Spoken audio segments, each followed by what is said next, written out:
with modernlove.life, where we help you get the great loving relationship that you're looking for without having to play mind games, without having to play hard to get, and without having to pretend to be someone or something that you're not, because I firmly believe that you deserve to be loved for the person that you are. And if you agree with me and you'd like to help support this channel, do me a favor by hitting that like button and by subscribing to this channel if you're not already subscribed. You may also want to consider subscribing to our free newsletter over at relationshipinnergame.com, where we can send you some strategies and tips to help you through your breakup or to help you get the relationship that you want. And if you want to take things to the next level, you might also want to consider signing up for one of our courses, such as the X Solution program, which you can learn more about over at modernlove.life/ESP. Okay, so today we're talking about why your ex might be upset with you, especially if you can't really understand why they're upset with you. I mean, it's one thing if you know why your ex is upset with you and you know, okay, they're upset with me because I lied to them or something like that. It's like, great, that gives me something that I can do. Again, if this is all new to you, you may want to check out the video that I did, I think it was last week or maybe it was the week before, on how to get your ex to forgive you. I will put a link up there to the video on all of that once I'm done with the live recording here. But if you don't know why your ex is upset with you, there's a couple things that could be going on. First is that they're upset with you about something that has just escaped your awareness. Somehow you were not present to them being upset with something. Somehow you were oblivious to certain things that were happening. Oh, we can't hear me. Oh. Can anyone else hear me? maybe this whole live stream is not working out so well. Well, I'm just going to keep talking, and if nobody else can hear me, then we'll figure it out. But if your ex says that if your ex is upset about something that has escaped your awareness, then what's going on is that you need to learn how to pay more attention to the present moment. You need to learn how to put yourself in your ex's point of view in order to understand their experience, in order to understand how they're perceiving your actions or the behaviors that you're doing or not doing, okay? Because if you try to interact with your ex, if you try to restore some sort of connection between you and your ex, and then the two of you are and if you're like not able to pick up on these signs, these clues, and all of this sort of stuff, which is definitely possible if it's escaping your awareness, then you're just going to walk into a more troublesome situation in the future, and it's going to cause more pain, more difficulty, and more challenges moving forward. Okay, so the very first thing to do, if you have no idea why your ex is upset with you, is to work on how you're bringing yourself to the interactions so that you're tuned into social dynamics and other sorts of things that could be going on. Now, beyond that, sure, maybe your ex isn't the most communicative person when it comes to voicing their own concerns and doubts and things of that nature. And that's something that absolutely could be an issue as well, too. You know, maybe they were upset about something. It was a minor thing, so they just kind of like choked down on it, and then it like started to boil beneath the surface, and then finally it reached some sort of tipping point, and then they decided to break up with you and leave the relationship, okay? And they may have not actually verbalized it to you, but it was just something that they kind of suppressed because they're just maybe not very good about expressing themselves. And if that's the case, then you have to look into your ex's character to see if that's what might be going on in that particular situation. The second reason why your ex might be upset with you is because of something that you did or did not do after the breakup. Now, one really common example of this is that your ex could be upset with you for doing something like no contact. I know that sometimes people get advice that says in order for no contact to work, in order for it to be effective, you have to just go silent without letting them know what's going on. It has to be a mystery. They have to be like, what happened to you? Where did you go? It's supposed to make them miss you. It's supposed to make them curious about you. It's supposed to make them fear that you're moving on or something like that, so that they'll come crawling back to you over shards of broken glass or some such nonsense. I don't know what it is with the shards of broken glass, but people keep talking about it. Anyway, and if that's the case, you have to understand that the things that you do and don't do are going to have an impact on your ex. Things such as doing no contact without giving them warning. Sure, maybe that can work sometimes, maybe it makes sense sometimes, but other times it can also send a very strong message to your ex that you're a low priority to me, I don't care about you, having an interaction or a relationship with you is not important to me. And it can also send them a very strong message that you're not relationship material. And again, don't get me wrong, there is a time and place for no contact, and there is definitely a time and place for doing no contact out of the blue. But you do run these risks. That's one of my main points of contention with a lot of other advice out there, is they'll tell you that you need to do no contact all the time without thinking, just turn your brain off and do no contact. And I don't like the idea of turning your brain off and just robotically following some sort of rules because some person on YouTube or some person somewhere else on the internet told you that you have to do no contact even though you don't know why, you don't understand it, and all of that stuff. You just need to do it as if that the mere act of doing it is going to somehow produce some sort of magical results. What I want you to do is I want you to keep your brain turned on. I want you to stay present in the dynamic that's unfolding before your eyes. And if it makes sense to do no contact, if it makes sense, then by all means do it. And, like we've talked about in the previous couple of videos, the time to do no contact is when interacting between you and your ex is bringing the two of you further and further apart from one another, and it is actually deteriorating the emotional connection between the two of you. If the two of you are coming closer and closer together and the connection is growing stronger, then you're doing something right, and there's no sense in doing no contact just because. However, if the connection is weakening, then okay, let's stop being in contact with our ex because clearly something is not working about it. Let's keep ourselves from doing further damage, and let's take a step back and figure out what we need to do instead, okay? So that's obviously one example of something that maybe you've done after the breakup that could cause your ex to feel upset with you. And the third reason that your ex might feel upset with you is, this is going to be a little bit complicated, so stay with me. Okay, so your ex has to have an image of you that's worthy of breaking up with in their mind. Nobody wants to think of themselves as the kind of person that's just going to break up with a well-intended, good person. And so sometimes in order to justify breaking up with you, your ex has to kind of twist the truth a little bit or exaggerate certain things or add things that aren't there or take away good things that are there in order to create an image of you in their mind of somebody worth breaking up with. Now, maybe they haven't had to really stretch themselves that hard because maybe you may have made some legitimate mistakes in the relationship. You may have legitimately messed up in some way. But other times they may have to take like little tiny things that you did wrong and like blow them out of proportion or something along those lines. Anyway, what happens is your ex has this image of you as a person that's worth breaking up with, okay? And so as they're going about their life after the breakup, and as they're starting to see you do things, they may become agitated by you doing certain things. They may become agitated by you, I don't know, going to a mutual friend's birthday party, because maybe they're distorting their image of you in their mind to see you as some sort of callous and uncaring person, someone who's only out for yourself, somebody who never thinks about them, or something along those lines. And so they're likely to interpret things that you're doing, things that may very well be perfectly innocent, as things of, some sort of malicious intent. Like you're going to this party to try and like win all of the mutual friends over to your side. So, there's all kinds of like weird things that they could think. And this makes sense if they think of you as this person that's worth breaking up with, as this bad guy, so to speak. Now, hopefully that's not an accurate version of who you are. Hopefully that is a very inaccurate version of who you are, because, hopefully that's a distortion, or hopefully if that is something that was accurate in the past, it is no longer something that's accurate because you have taken steps and measures to make sure that you're no longer that person. Because, again, your ex is not going to want to get back into the same relationship that they walked out of in the first place.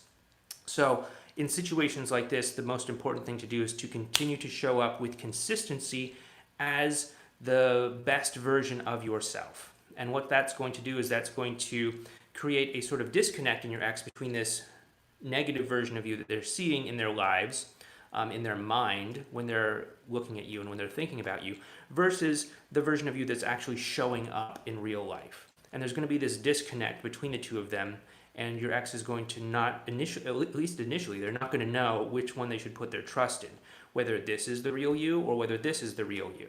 And so as you continue to show them this version of you, the best version of you, this version of you is going to start to the worst version of you. I have to keep mentioning these things for the people that are listening to the audio podcast of this.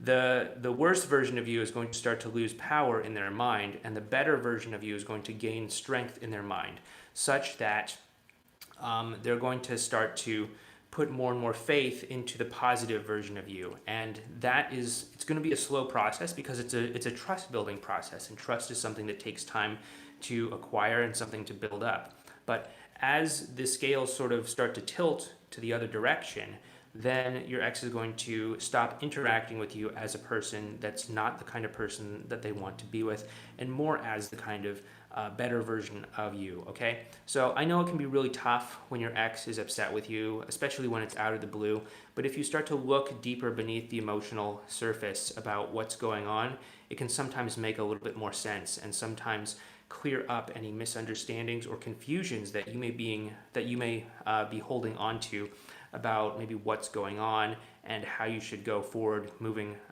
forward from here. Because your ex isn't just upset with you for no reason. Your ex is upset with you for something that makes total sense based off of their perception. Whether that is something that's accurate or whether that's something that's not accurate is it's not really that important, because they still see you through a way that's causing them to be upset with you. And as long as they are upset with you, whether it's real or perceived, you're going to have a hard time creating an emotional connection with them and getting back together with them. So the most important thing that you do is you start to see things from their perspective. You start to see the world from their perspective, and that's going to give you a better understanding about where they're at. And then you just have to meet them where they're at. So if they're upset with you because they think that you're a terrible person, you have to meet them where they're at, and that is they think of you as a terrible person. That means that you need to maybe clean up some misunderstandings between the two of you. That means you need to maybe apologize for the things that you did in the past that, maybe they have quite a legitimate right to be upset about, or something else entirely. But you have to meet them where they are at emotionally. And then once you actually listen to them and understand them, that's when they can start to let go of this upset. And that's when you can actually start to guide them towards having a stronger emotional connection with you through having greater bonding, greater connection, and greater trust and emotional, all that stuff. I'm running out of synonyms for connection here. But anyway, hope this has helped you out. Once again, if you like us and you'd like to support this channel, please do me a favor by giving this video a thumbs up and by subscribing to this channel if you're not already. Also, be sure to sign up for our newsletter over at relationshipinnergame.com so that we can send you some guidance and strategies and tips to help you through your breakup. And if it makes sense, you might also want to consider signing up for one of our courses, such as the X Solution Program course. You can learn more about that over at modernlove.life/ESP. Okay, let's see what folks are talking about in the chat section. I saw we had a couple of super chats. So first of all, thank you so much for the super chats. I'll go ahead and get to those. Let's see. The first one is from Tabitha. Tabitha says, X is in a rebound. X is really kind and responsive at times. She makes contact regularly but stops.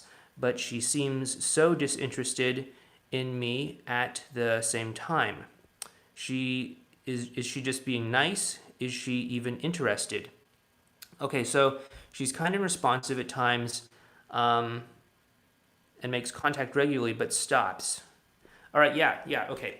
So my guess is that your ex probably is interested in at least connecting with you and seeing where things are at with you.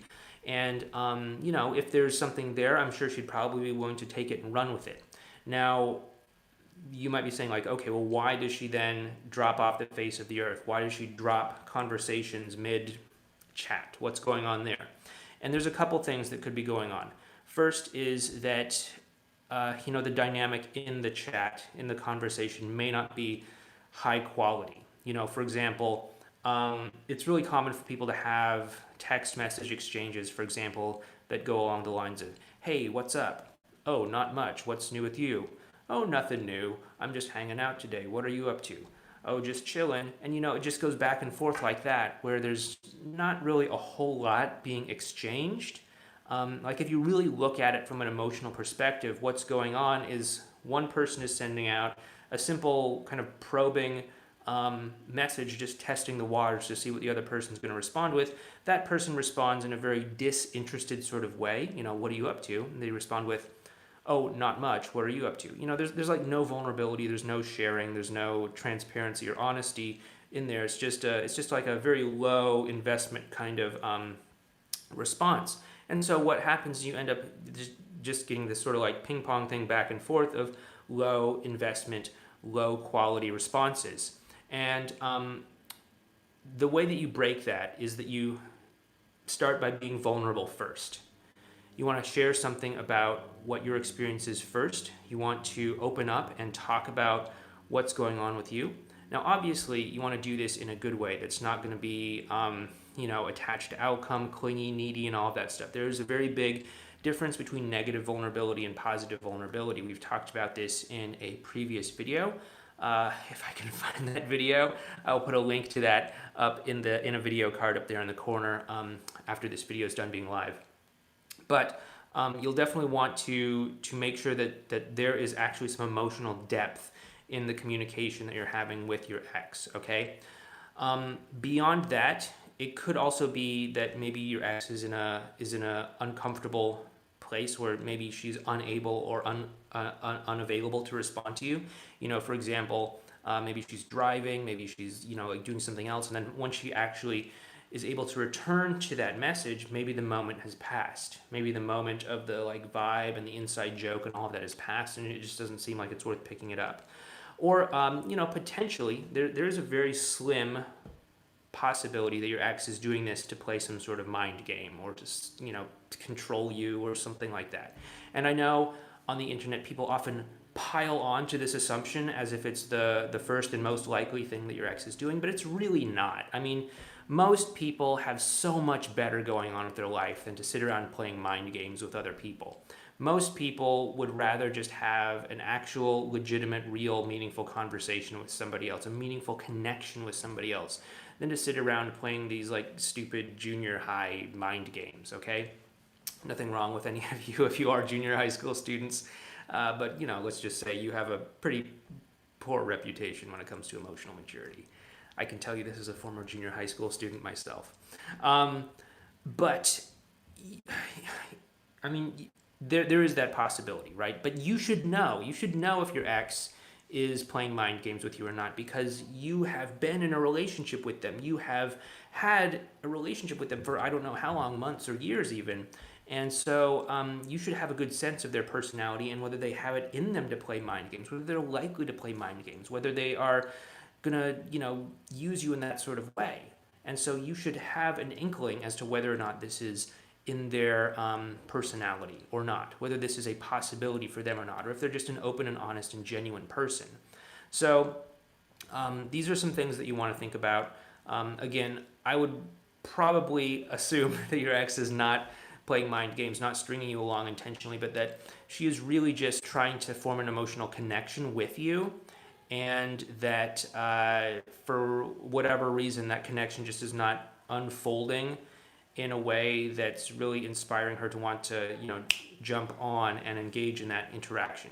I mean, I guess another possibility could be that there is an emotional connection there's an emotional charge in your interactions there, but that maybe it's a little bit too much too fast and it's causing her to feel uncomfortable to the point where she wants to distance herself from that because maybe she doesn't feel prepared or ready for that degree of connection at this point in time.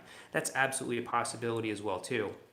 So you want to consider that as well too in terms of pacing. Maybe you don't want to go too deep too fast, but you also don't want to just stay on that kind of ping pong table back and forth of like, hey, how you doing? Good. What's going on with you? Not much. All that stuff, right? You want to slowly start to deepen down to increasing levels of more emotional connection and more intimacy between the two of you. Okay. I saw that there was another super chat. let's go ahead and find that one.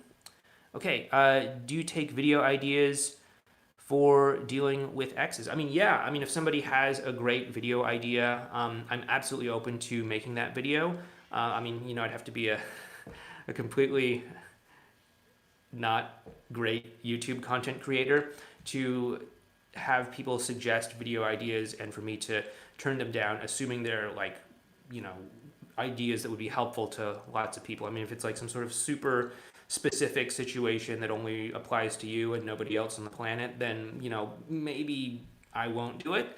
But if it's something that it seems like it would help a lot of people, then sure, I would absolutely do that kind of video idea. I saw you had a comment bullet beneath that one. Maybe that was you suggesting a video. I have some topics if you do. Yeah, totally open to that if you have any topics that you'd like me to do. Okay, so those are the super chats. I'm just going to go through the other comments that people left here. Even though I haven't got my ex back, this has helped me out so much. Well, thank you so much, Tabitha, for saying that. That just hearing stuff like that, even from my YouTube channel and all of that, and people that pick up my books or whatever, I'm really grateful for that. I'm really grateful to hear that from people. I mean, of course, I like helping people in a coaching sort of capacity, but even the people that I don't get to work with directly as hands-on, people that maybe watch me on YouTube or something like that, I really appreciate the fact that, people are saying that I'm providing a great value to their life. That really means a lot to me. People are saying that they can't hear me. Okay, I don't know, maybe that one person just needs to turn up their volume or something. The difference between an ex who is hot and cold and an ex who is just toxic. Well, you have to, again, like I was saying before, you were in a relationship with your ex. You should know their personality. And if you believe that they're toxic, and you would have probably seen that kind of behavior through your actual relationship. You would have seen that kind of behavior show up in their personality while you were together. Because again, it's not like toxic people just like suddenly, become toxic as the result of a breakup. They're probably toxic in a long-term sort of sense, where it's a consistent part of how they're bringing themselves to their life, to their relationships, and so on and so forth. So, you should have seen some sort of evidence about that during your time together. If, on the other hand, they didn't seem like a toxic person and suddenly they're giving you this hot and cold sort of behavior, it's like, okay, that's probably due to the breakup, and it's probably most likely due to a sense of confusion and them trying to understand and work through their emotions about how they feel about you, how they feel about other things in their life that might be involved with that or related to that in some way, and so on and so forth. But that's how I'd really go ahead and make that distinction there. Where did we leave off?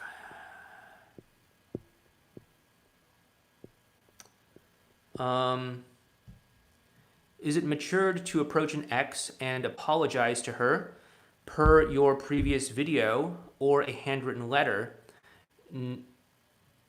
Handwritten letter. No, they kind of distant even after no contact, did a lot of begging and pleading before no contact.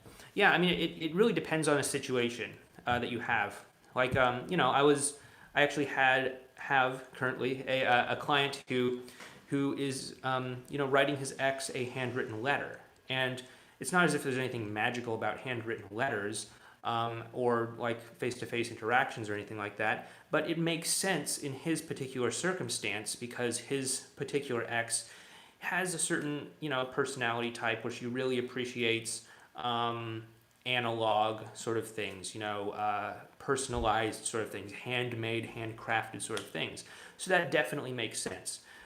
But, when it comes to whether you should write the handwritten letter or whether you should apologize in person or whether you should use some other medium, email, text message, whatever, you have to look at this a couple different ways. First of all, it's where is their attention? Now, when it comes to things such as text messaging, oftentimes you're interrupting the other person as they're going about their day. They could just be in line at the grocery store and suddenly their phone rings, and they don't really have time to respond to it because they're in the middle of talking to the clerk at the store, and they're bagging their food and all of that stuff, and they're trying to carry the bags down to the car, and they're juggling their keys in one hand and all of that stuff. That's more of an interrupted kind of attention. Whereas, when you send somebody a letter or even an email, they have to go out of their way to get it. They have to give that thing their full attention. It's like, okay, let me open up the mailbox. Oh, look at that. There's a letter. It's from my ex. What does this say? I don't know. They're giving it their full attention. It's not like they're in the middle of cooking dinner and then like suddenly a letter just gets like slapped in their face or something like that. They have to intentionally go and pick it up and open it. So that's where their attention is at. So that's why, generally speaking, doing things where somebody is able to give you more of their attention in a direct sort of way tend to work a whole lot better than things that are, interrupting somebody in the middle of doing something else, or at least have the capacity to interrupt somebody in the middle of doing something else. That's why doing things like meeting up in person is a great thing to do, because someone is setting aside time. They're going out of their way to meet up with you. They're giving you their full attention. It's not just like, oh, if I don't got anything better to do, sure, I'll text you. No, somebody's actually giving you 100% of their attention, and that goes a long way towards keeping them focused and allowing them to really experience you in the full, okay? And then the other thing that you want to also consider as well too is their experience of you, right? So like obviously meeting up in person is great because you can see somebody's facial expressions, you can read their body language, you can hear the tone in their voice, and you can understand like, oh, okay, they're being a little bit sarcastic right now, or they're telling a joke, or there seems to be something on their mind because they are just trailing off and looking off into the distance or something like that. Whereas if it's something that's more text-based, whether it's a text message, an email, or a handwritten letter or something like that, you have the risk of losing some of that, and there's a greater chance that somebody might misinterpret something that you say. So, you might write something down really kind and lovingly as an attempt to, maybe have a fun, lighthearted joke or something to open them up and make them smile. But what if they don't take it as a joke? What if they take it as a serious kind of thing, and it actually backfires and it causes them to become like hurt or offended or something like that? I mean, things like that have happened before in my life. And so you have to also consider that as well too. So, when you're thinking about connecting with your ex, when you're thinking about contacting your ex, whether it's for an apology or whether it's just communicating with them in general, you have to think about these sorts of things, like where's their attention at and how much of you are they getting? Are they just getting written words? Are they getting your voice? Are they getting to see you and all of your facial expressions and body language as well too? But, generally speaking, the closer to in person that you get, the better things are going to be. Okay, I saw we had another super chat. Part 1, why doesn't he make the move? Can I help? Not sure. Is this in reference to some other... Oh yeah, my ex of 1 year used to be in a group chat with me and my sister on Instagram sending memes. Now I deleted Instagram. He still sends memes, but also talks a lot about me, asks for my pictures, also messages me once a week. Oh, there's another one from you. Clay, so my ex and I have 1 year. He and my sister are friends. We used to be in a group chat on Instagram. That's pretty much the same stuff. Okay.